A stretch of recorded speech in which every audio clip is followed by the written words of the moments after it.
Okay, for 2012, 4.67 for MP2, then 4.17 for the regular savings. So if you notice, mas laging malaki yung dividend rate for the MP2. Okay?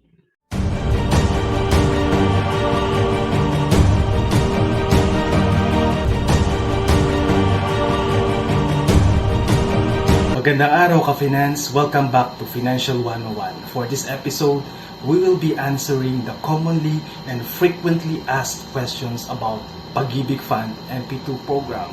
What is this all about and what are the other data or the information that you need in order to invest in this program? Watch this. So let's go to the main topic, Pag-IBIG Fund MP2. So very famous yung MP2, no? So it doesn't mean na dahil famous to, gagaya lang tayo. So in investing, kahit saan, whether MP2 yan, whether treasury bills yan, whether bonds yan, whether stock market yan, kailangan meron tayong reason or objective. Why do we want to invest? So kailangan meron tayong, we should begin with the end in mind, di ba? So kailangan meron tayong objective. What is our objective? So nabanggit ni Ms. Rose kanina, if the objective is for emergency fund, so this program is not suitable for you. So kailangan alam mo yung objective mo. So kailangan yung objective mo under this program is aligned, or yes, yung objective mo is aligned with the instrument that you want to invest in, di ba? So kung for emergency purposes, you have to settle with cash deposits.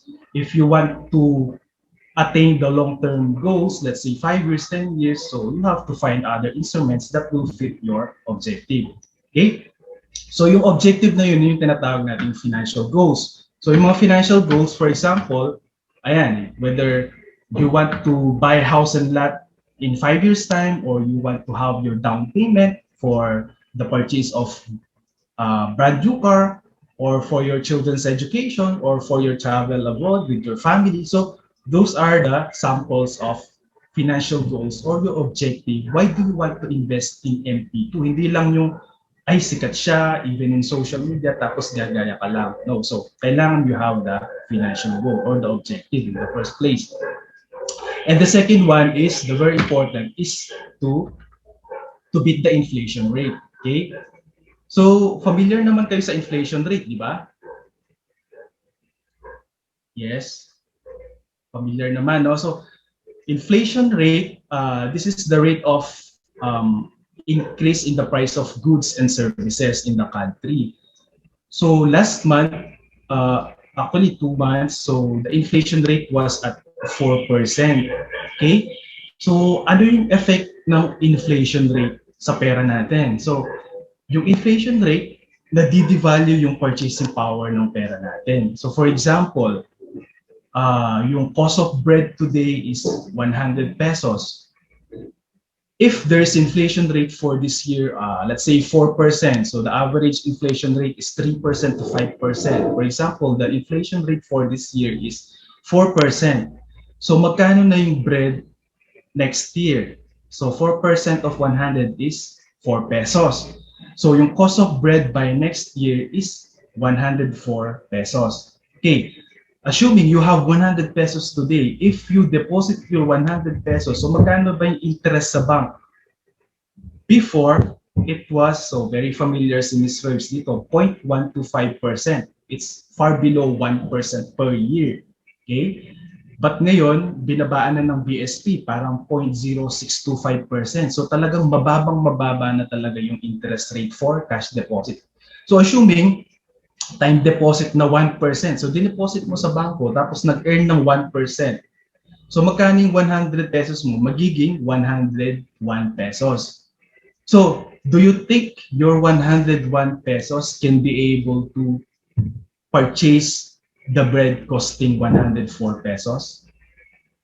Hindi na, di ba? Kasi, yung inflation rate is higher than the growth rate your money earned. Okay, so the objective of investment is to preserve the purchasing power of your money, kasi year after year, the purchasing power of our money is devalued because of inflation rate. So kung titingnan niyo, dati yung tuition fee, 10,000 lang, 20,000. sa mga university sa Manila, dati per SEM, 50,000 lang, pero ngayon 200,000, di ba? So yung rice per kilo, dati 10 pesos lang, so ngayon 50 pesos. So because of inflation rate. So in order for us to build or to beat the inflation rate, kailangan we have to invest our money in that our money will earn at least equal to the inflation rate. So kung inflation rate is 4%, we have to assure that our money is earning at least 4% in order to match the cost of goods and services year after year. Okay? Very clear naman yon. Okay. So this is the illustration of inflation rate. For example, you have 10,000 pesos in the bank, and then 0.5% assuming interest, so that's 50 pesos. Tapos aside from interest, subject to final withholding tax pa yun na 10 pesos, so yung net increase niya is 40 pesos. So that's the nominal value without factoring in yet the inflation rate. If we factor the inflation rate of 4%, the real value or purchasing power of our 10,000 pesos after 1 year is only 9,638.4. So akala mo tumubo ka ng 0.5%, pero in reality after 1 year lugi ka pa. Okay? So I'm not saying that cash deposits are bad. So may kanya-kanyang objective yan. So cash deposits are used for the purpose of parking your money for emergency purposes, because cash deposits are readily available for withdrawal in case of emergency. Unlike for investment, these are restricted for a number of years before you can withdraw them. Okay? So may kanya-kanyang goal. That's why sinabi ko kanina, before investing, before placing your money in any instrument, you have to know your why or your financial goal. Okay? So let's proceed to our main topic, which is the Pag-IBIG Fund MP2. So this is the overview of Pag-IBIG Fund as of 2020. So meron siyang active members na 12.77 million with net income of 31.18 billion. Then out of that net income, pinay out niya yung 29.4 billion pesos in the form of dividends. Okay, so the dividend rates for last year was for MP2, 6.12%, and for regular savings, 5.62. Excuse me. So regular savings, ito yung mandatory savings natin. If you are employed, ito yung 100 pesos for as your as deduction to your salary, and 100 pesos as employer counterpart. Okay? Actually, before pandemic, there was a bill increasing the membership savings from 100 pesos to 200 pesos.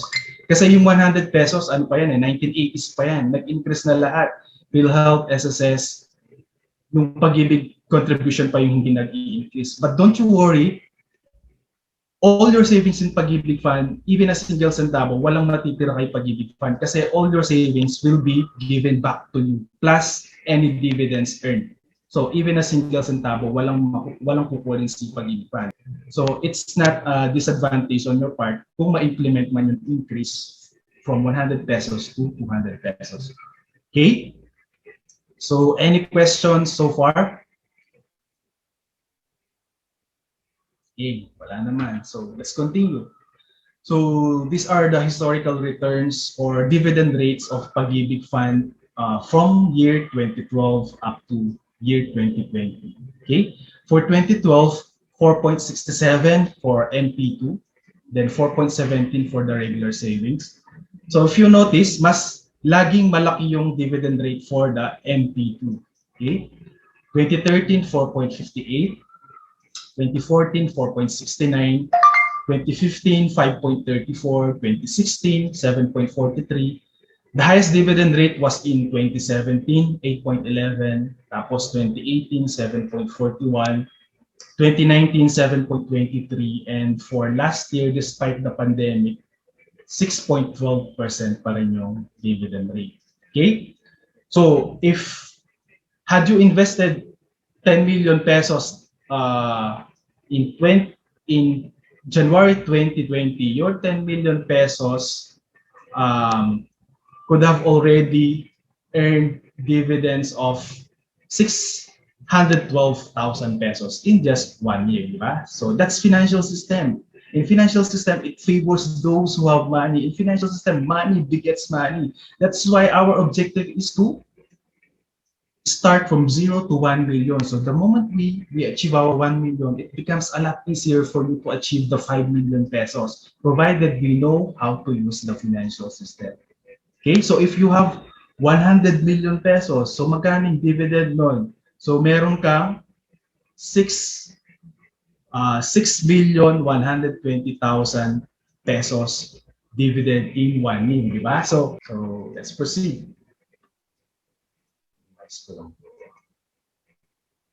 So under Circular 276 of Pag-IBIG Fund MP2 Savings, higher dividend rate than the Pag-IBIG regular savings. So sabi ko kanina, the voluntary savings of MP, so voluntary lang yan, unlike dun sa regular savings, mandatory yan. Whether you like it or not, you will be deducted from your salary and your employer is obliged to remit the employer counterpart. So that is mandatory. Unlike for MP2 savings, it is only voluntary. So kung gustong mag-save ni Pag-IBIG Fund member. But the dividend rate for MP2 is always higher than that of the regular savings, as illustrated kanina dun sa historical returns. Before, dun sa MP2, wala kang option dun sa dividends. The principal savings and the dividends can only be withdrawn after 5 years. But with the revised circular, the saver, the member, have the two options. So for the dividends, meron siyang option to roll over automatically the dividends para maging compounding yung earnings niya for 5 years, or pwede siyang mag-opt to choose the annual payout of dividends. So ipipay, pwede mong makuha or ma-withdraw yung dividends mo every year without waiting for the 5-year maturity period. So yun. So 5 years maturity. The dividend rate for last year was 6.1%. Okay. So this is the illustration for you to have a glimpse of how much would be the dividends that you can earn if you invest or save 500 pesos per month. Okay. So for year 1, let's say from January, 500 pesos per month. So for 1 year, for 12 months. So this illustration is assuming you opted for annual dividend payout. Okay? So hindi siya na-roll over. Okay? So yung gagamitin nating rate is yung average dividend rate for the past 3 years. So add lang natin yung dividend rate ng 2018, 2019, and 2020 divided by 3. Okay? So for illustration purposes, so we will use the 6.92% dividend rate. Okay? So kung 500 monthly ka, for year 1, yung 6,000 mo, merong dividend na 224 pesos and 90 centavos for the first year. So ito, mawi-withdraw mo na siya after 1 year. So upon crediting, kasi yung declaration of dividend rate of Pag-IBIG Fund is normally declared every March of the following year. Tapos i-credit yan by April. Okay? Let's say for example, ng 2020, so na-declare yung dividend rate ng 2020, March 2021, tapos i-credit na yan April. Okay? So pwede mo nang makuha yung 224 pesos mo. So for the second year, so yung mag-earn na lang ng dividends mo is the 6,000 pesos first year contribution plus the 500 monthly contribution for the second year. So 12,000 pesos. So yung dividend rate nito is, or dividends nito is 640.10. Okay? And so yun, ibibigay sa yun. And so on and so forth. So for third year, so 12,000 na lang yung mag-earn ng dividends plus the 6,000 for the third year.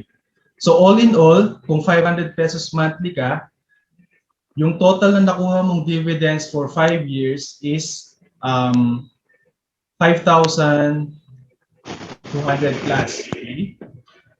And then yung total savings mo na 30,000 can be withdrawn after 5 years. Okay? So this is 5,200, no? So assuming you opted for the compounding, okay? So dito for the year 1, yung 224 pesos, i-credit yan dun sa total savings mo na 6,000. So yung ending balance ng savings mo is 6,224. So itong total amount na to will earn dividends for next year. So 6,224 plus your total savings for the second year of 6,000. So yung dividend mo for the second year is 655.66. Unlike kanina, 640 lang yung second year mo kasi nga yung 224 hindi na nag-earn ng dividends kasi nga withdraw mo na, di ba? Unlike dito sa second option, yung 224 mo nag-earn din siya ng dividends. So 640 dito sa second option, 655 yung dividends mo. So yung total savings mo plus dividends for 2 years is 12,880. So yan mag-earn niyang ng dividends. Plus your 6,000 for third year. So yung dividends mo for the third year is 1,116.23, assuming 6.92% yung dividend rate. So kanina kung annual payout, on the third year yung dividend mo is only 1,055 pesos and 30 cents. Pero dito sa compounding, 1,116. Okay? So after 5 years, yung total dividends mo is 5,740. So, a little bit higher as compared dun sa option number 1 na annual payout. Kasi dun sa annual payout, hindi na nag-earn yung dividends mo kasi withdraw mo na siya. Whereas kung nire-retain mo siya, yung dividends mo and your savings will earn compounded dividends every year. Okay? So, yun, meron kang option whether to remit regular monthly savings sa MP2 program, pwede namang one-time investment. Okay? So, kung meron kang 1 million pesos, so you can opt to place it one time without you regularly remitting monthly thereafter. Okay? So, one time lang siya. And then the dividends, you have the options to withdraw it annually. So, kung 6.92% yan for every year, so 69,200. So assuming every year ganun yung dividend rate, so ipipay out sa'yo yung 69,200 every year. And then yung 1 million pesos mo principal can be withdrawn after 5 years. Okay, so yung total dividends mo na withdraw mo or nakuha mo or na-earn mo for 5 years is 346,000. Okay? So kung compounding naman yan, yung dividend mo, i-add dun sa 1 million pesos. So instead of 1 million pesos earning dividend alone, so yung mag-earn ng dividends mo for the succeeding year is 1,069,200. Okay? So kanina, every year 69,200 lang.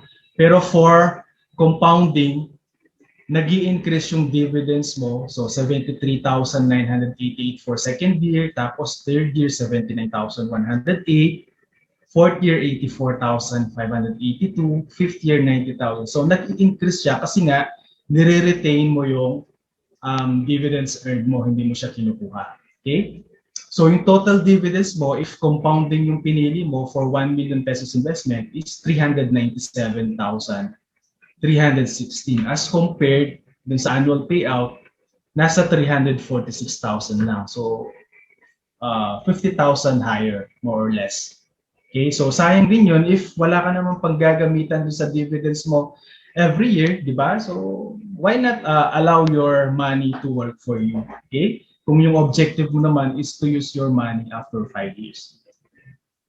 Okay?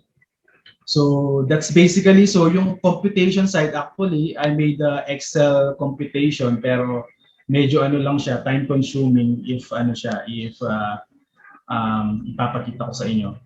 Okay? So, any questions so far? Wala naman? If you have questions, you can type them on the chat box or you can unmute. Kung may questions kayo so far dun sa discuss ng ating speaker. Yes. Okay. Ayan, may question po, Sir Elmer. Wait. Tax-free ba? May question ba? Oo, galing kay Sir Mike from Angeles City. Tax-free daw ba ang earnings ng MP2?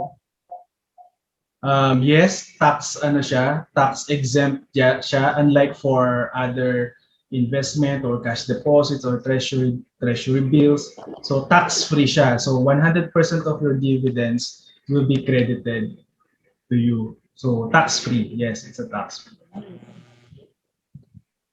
Thank you, Sir Elmer. Nasagot ba, Sir Mike from Angeles City? Thanks daw po. Another Baco or Cavite, ini-enroll po ba yung compounding? So kung gusto, if you opt to have it yung sa compounding, ano yung So yeah, actually if you opt to to have your dividends to earn compounding, yung default niya, if wala kang sinelect, wala kang pinili between the two options, yung default niya is compounding.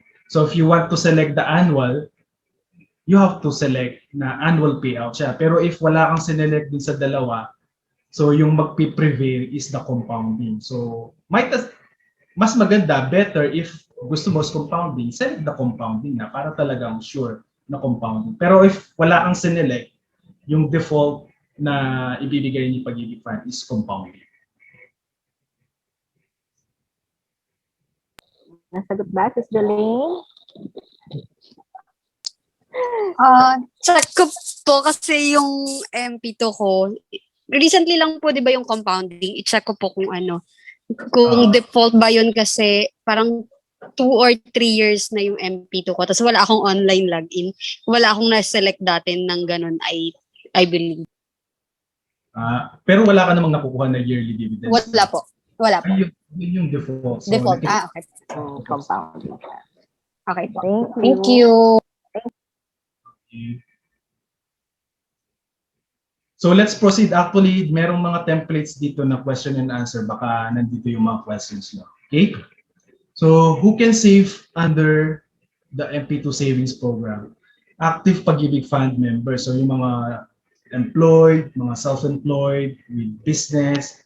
So yung mga active Pag-IBIG Fund members may opt to enroll in MP2 savings.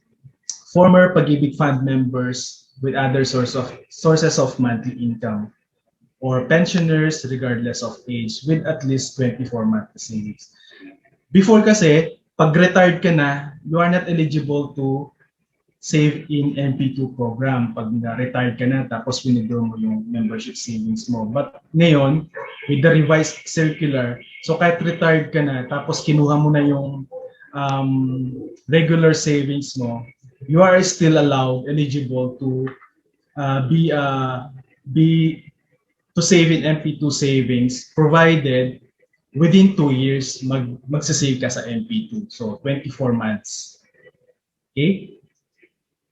Is there a minimum amount I can save under MP2? So the minimum amount is 500 pesos. 500 pesos. So it should not be lower than 500 pesos per remittance. Okay? Is there a limit to the amount I can save? So there is no limit. So sabi ko nga kanina, di ba, may nag-i-invest ng 20 million, 100 million pesos. The sky is the limit.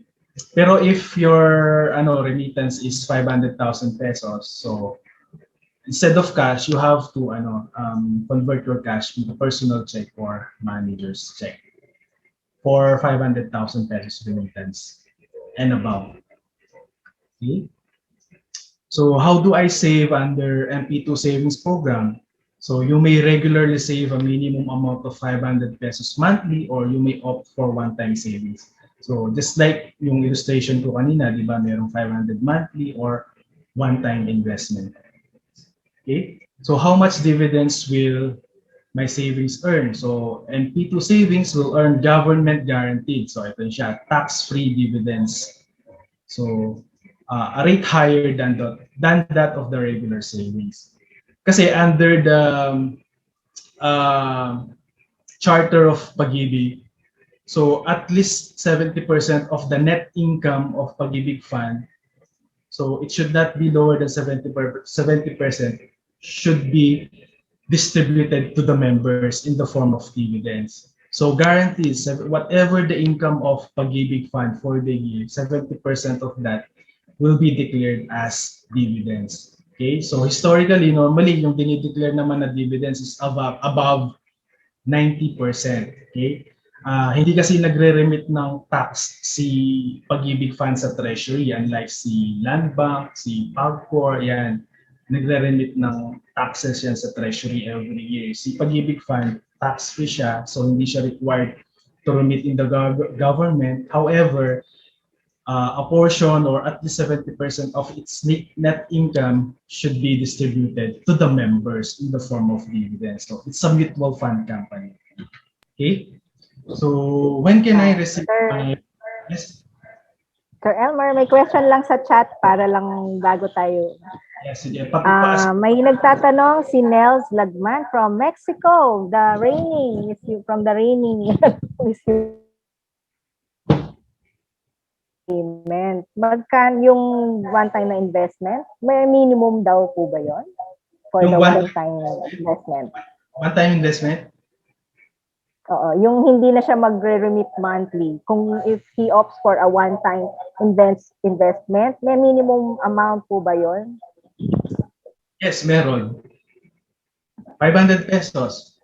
So let's say for example, you plan to invest 500 monthly remittance tapos the second month, nag-decide ka, wag na lang. So okay lang yun. So one-time investment, 500 pesos. So kung 500 pesos lang yung sinave mo for the duration of 5 years, okay lang yun. So that is why 500 pesos per remittance. So regardless kung regular monthly yan or one time, 500 lang yung minimum.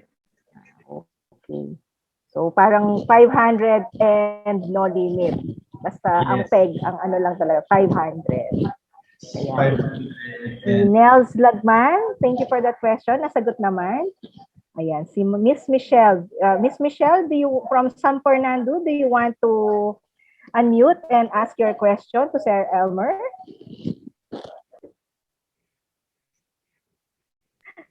Busy ba siya? Ano siya? Multitasking.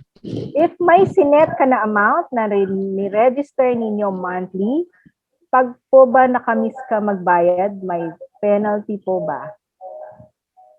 Wala siyang penalty. So, you can remit anytime, whenever you want, provided it is within the 5-year period. So, wala siyang penalty. So, you mean to say, Sir Elmer, thank you, Michelle, for that question. So, you mean to say, Sir Elmer, if kunwari nga, nag-start siya, kunwari, minimum na 500.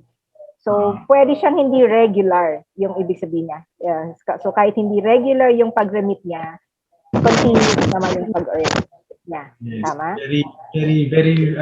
Very flexible siya. So, wala siyang requirement.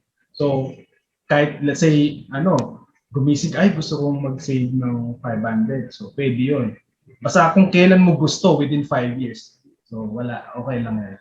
Very flexible. So, very siya. So, kung ngayon medyo parang may emergency expense ka and hindi mo ma-remit siguro yung amount na gusto mo. So, pwede naman. So, walang mababawas, walang madadagdag sa'yo. Hindi lang na mag-earn.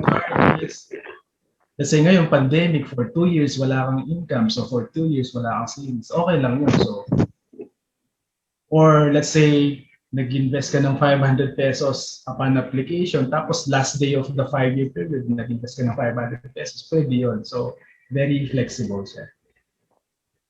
Yes. Halimbawa, nag-start tayo ng 500. Yes. Then, sa next mong paghulog, dagdagan mo yung 500. Every month, gusto mong dagdagan, pwede naman yan, sir. Yes, pwede. So, basta namimit yung 500 minimum. Okay. So, basta hindi bababa sa 500. Yes. So kahit nagva-vary yan every remittance, Remittance. limit yung 500. Basta minimum of 500 and you can increase that every month. So pwede mong dagdagan, maging 600. So it's not necessarily fixed remittance every month. Tama po ba? Brother Elmer. Brother Elmer. Sorry, brother Magna. Sige. Question. Before ko i-ask yung kay Sis Jelaine, may nag-raise ng hand, si Sis Girlie. Go ahead, Sis Girlie. Sir Elmer, good evening. Sir, ask ko lang po kung pwedeng mag-deposit ng madalas. Halimbawa, once a week, ganun pwede po? O once a month lang talaga?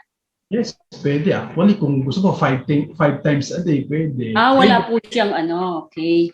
Basta Talaga? 8 or 4 times a month. Pwede yun, walang restriction. okay. Thank you po.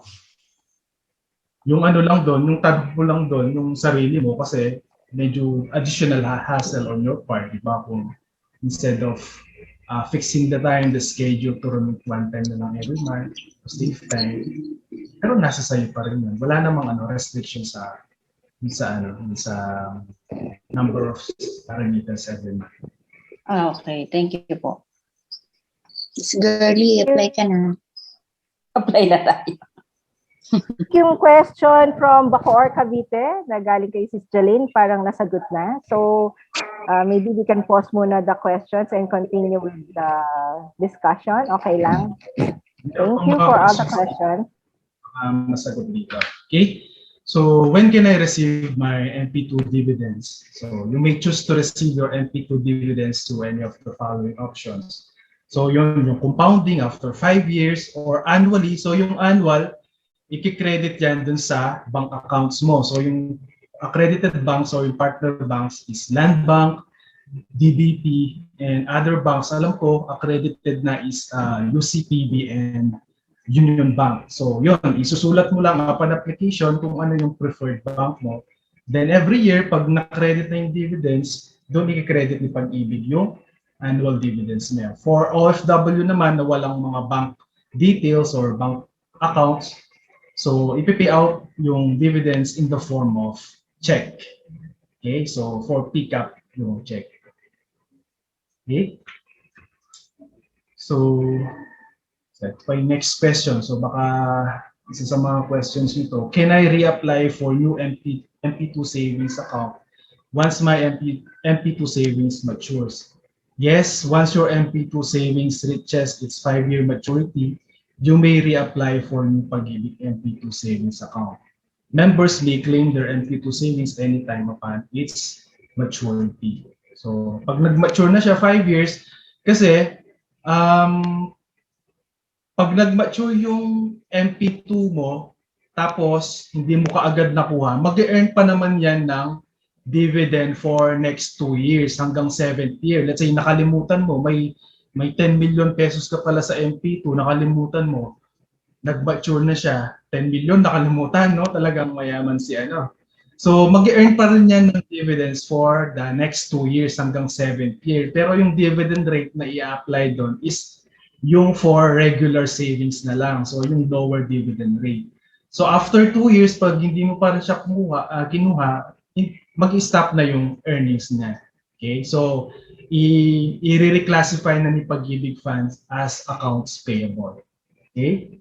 So, yung mga maraming pera dyan, nakakalimutan yung mga investment nila. So, ganun yung pwedeng mangyari sa MP2. So, next, am I allowed to have more than one MP2 savings? So, yes. So, let's say, last year, meron kang MP2, tapos ngayon gusto mo na namang mag-enroll or kumuha. Pwede yun. So you are allowed to have multiple MP2 savings account. Actually, yung iba, ganyan yung ginagawa nila kasi every year, gusto nila, every year, meron silang parang maturity withdrawal. So every year, nagmamature yung MP2 nila. Let's say, meron siyang 5 years. So, let's say kumuha siya last year, tapos mag-enroll na naman siya this year. So after 5 years, magmamature yung first MP2 niya. Tapos the following year, magmamature na naman yung next MP2 niya. So parang meron siyang pension every year na nagmamature. So ganun yung ginagawa ng iba. Multiple accounts. Pwede yun. Next. That's the last slide na pala. Okay. So as I end, so I just would like to share this phrase. So there are 4 types of people in the world. Those who are born poor, died poor, born rich, died poor, born rich, died rich, or born poor, died rich. If you were born poor, then it is not your fault. But the greatest tragedy in life is to die poor. Thank you. Please don't forget to like, subscribe, and ring that bell for more videos.